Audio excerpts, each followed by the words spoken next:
everybody, it's Katherine from Jayne Katherine on Books, and I've caved in at last. I've caved in and bought some books. So this is a haul, a book haul, and it's going to make up my September TBR, because I decided that, yeah, if I buy them, I'm going to then read them more or less straight away if I can fit them in.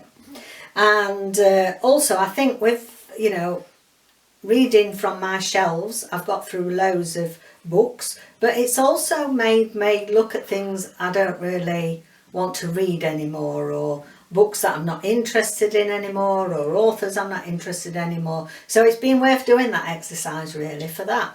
And also it's when I've chosen these books, I've been really careful, I suppose, in you can get carried away, and I know these are from the Works in the UK, and it's 3 for £5, and that's a really good bargain. But you can get a bit carried away, and sometimes you thought, oh, I like the look of that. Oh, I've never heard of them, but I like the look of that.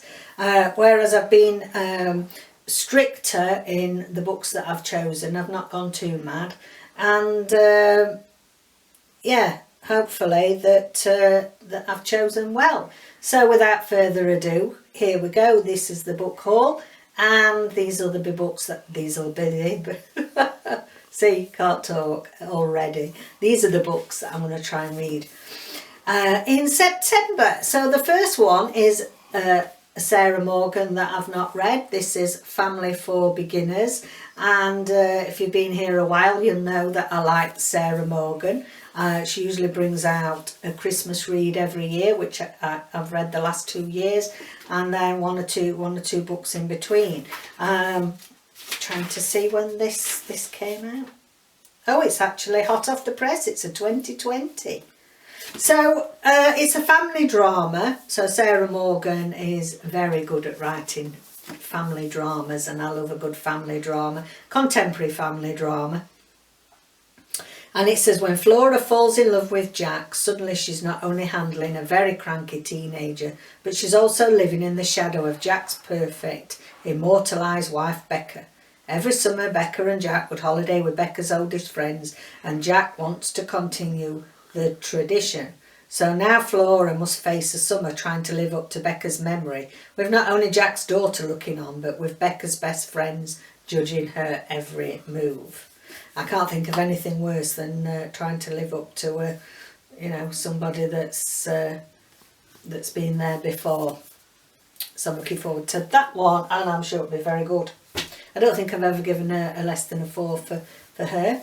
This one intrigued me. Not heard of Nina Allen before. The Dollmaker. Looks a bit, might be a bit gothic, a bit scary Mary. Love that cover.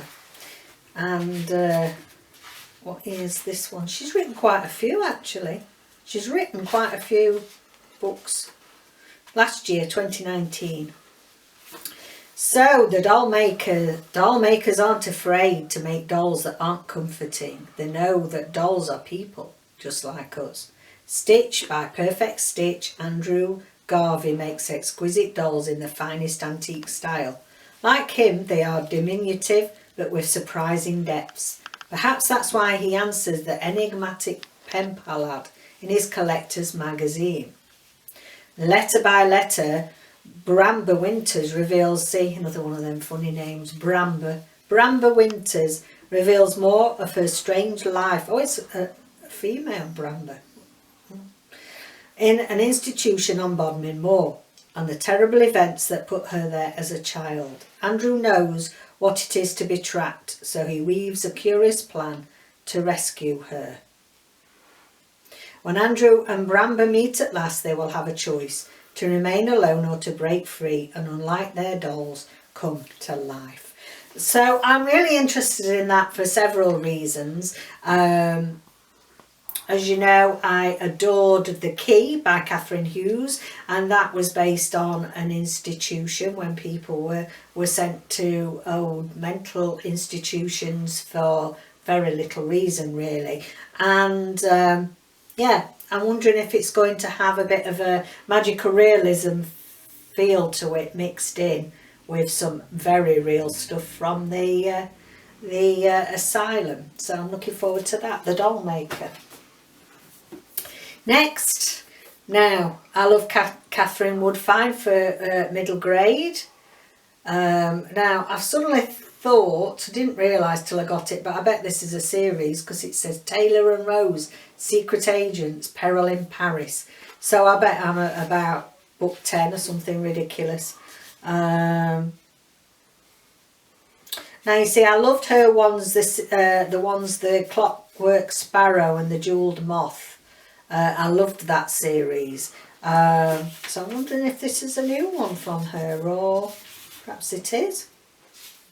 Perhaps it is, but I really love her writing. I think she's very engaging for middle grade audience. I think actually this is a new series, because I can't see any more on this series. They're all advertising the Sparrow one. So all aboard the train to Paris. It's 1911 and the young detectives of Taylor and Rose are turning their talents to espionage.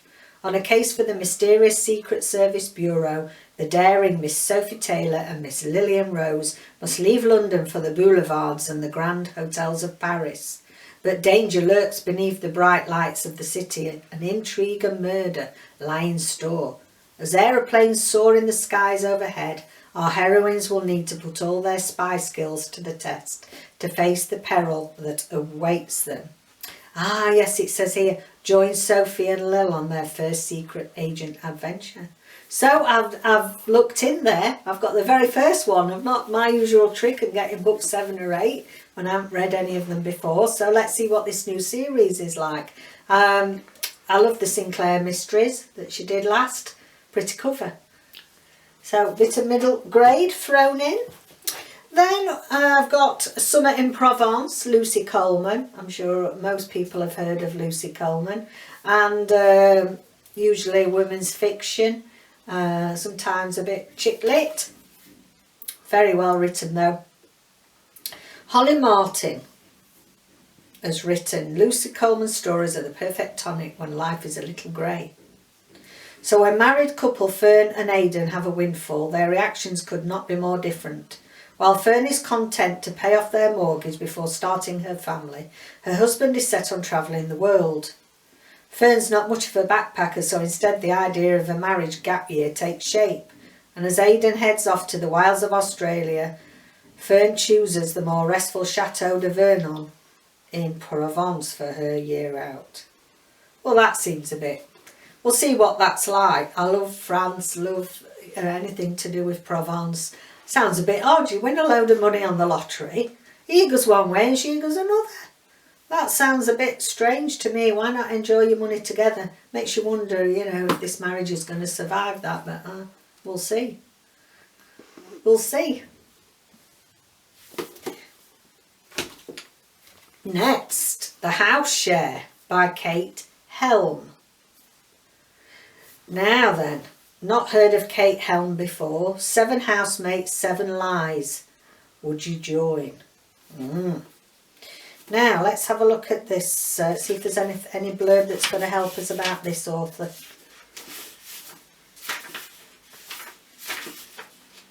This is a 2020.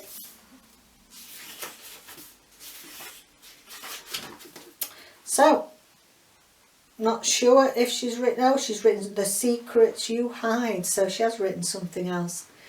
When you're sharing a house with 7 murder suspects, you can't lock the danger out. Imi thinks she has found the perfect new home in central London, a shared warehouse with luxury accommodation, a rooftop terrace and daily yoga, all with a surprisingly affordable price tag. The Dye Factory is a co-living community designed to combat the loneliness of big city life. But soon after she moves into her new haven, Imi realises it's not quite as idyllic as it appears. No one seems to know who is behind this multi-million-pound urban experiment, and her housemates may be hiding a dangerous secret.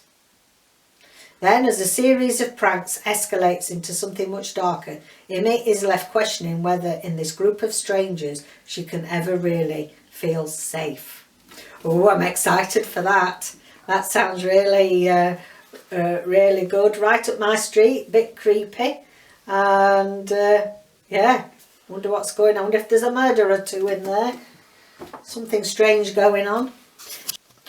Now I chose that, The House Share by Kate Helm, because I wanted to do a duo. We've got The House Share and then we've got the Flat Share by Beth O'Leary.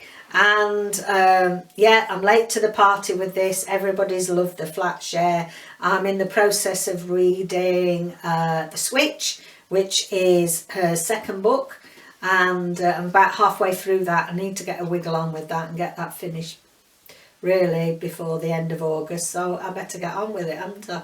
And seeing as it's 31st tomorrow, and I just wanted, seeing as it was a very good price, I wanted the Flat Share. So everybody, sorry, should I say anybody that's not aware of this, is that there's a 1-bedroom flat. Leon and Tiffy share this flat. They don't know each other. One works nights, one works days, so never the twain shall meet. And they keep leaving each other little notes and everything, and a romance develops from there. So I'm interested to see if it's as good as everybody says it is. And I think that'd be ideal. The House Share and the Flat Share, both completely different genre of books. It'd be nice to do that as for one of my duo series. And then the last few, C.L. Taylor, The Treatment. Well, I can't resist anything by C.L. Taylor. Usually a good psychological gripping story, but this is the first young adult debut. Oh, so that will be interesting. See what she makes of that. So let's have a look when this came out. I mean, I really enjoyed The Accident. That was one of the ones that I enjoyed. Let's have a look. 2017. So let's see what creepy things are happening in this one. You have to help me. We're not being reformed. We're being brainwashed. All 16-year-old Drew Finch wants is to be left alone. She's not interested in spending time with her mum and stepdad, and when her disruptive brother Mason is expelled from school for the 3rd time and sent to the residential reform academy, she's almost relieved. Everything changes when she's followed home from school by the mysterious Dr. Kobe, who claims to have a message from Mason. There is something sinister about the treatment he is undergoing. The school is changing people. Determined to help her brother, Drew must infiltrate the academy and unearth its deepest, darkest secrets before it's too late. So I should imagine that'd be as gripping as adult fiction is, and see if her writing style translates well into young adult. Another one late to the party, The Silent Patient. Alex Michaelides. This has had a lot of hype here on BookTube. I wasn't going to pay full price. It was quite expensive, especially when the hardback came out. Alicia Berenson lived a seemingly perfect life until one day 6 years ago, when she shot her husband in the head 5 times. Since then, she hasn't spoken a single word. It's time to find out why. Great ratings on BookTube, Goodreads, so yeah, time to see what I make of it. And then the last of the fiction books, pretty cover, Kate Nunn, The Forgotten Letters of Esther Durrant. Beautiful cover that is. And I loved The Botanist's Daughter that Katie Nunn wrote. I don't think it's to hand actually. No, I thought it might have been to hand. Never mind. I really enjoyed that one, so I've got high hopes for this as well. This is a 2019 release, and it was, oh thank you. See, he's not only a good prompter, he's a good book fetcherer. This was The Botanist's Daughter. Aren't they beautiful together? They're lovely. So let's have a look at this. Another historical fiction in 1951. Dual timelines. We found in, so I think this will be the same, in The Botanist's Daughter. 1951, Esther Durrant, a young mother, is committed to an asylum by her husband. See what I mean? People used to get thrown into these asylums for nothing, next to nothing, just because the husband didn't like them anymore. Run by a pioneering psychiatrist, the hospital is at first Esther's prison, but can captivity lead to freedom? In 2018, when marine scientist Rachel Parker is forced to take shelter on an isolated island off the Cornish coast during a research posting, she discovers a collection of hidden love letters. Captivated by their passion and tenderness, Rachel is determined to find the intended recipient. Meanwhile, in London, Eve is helping her grandmother write her memoirs.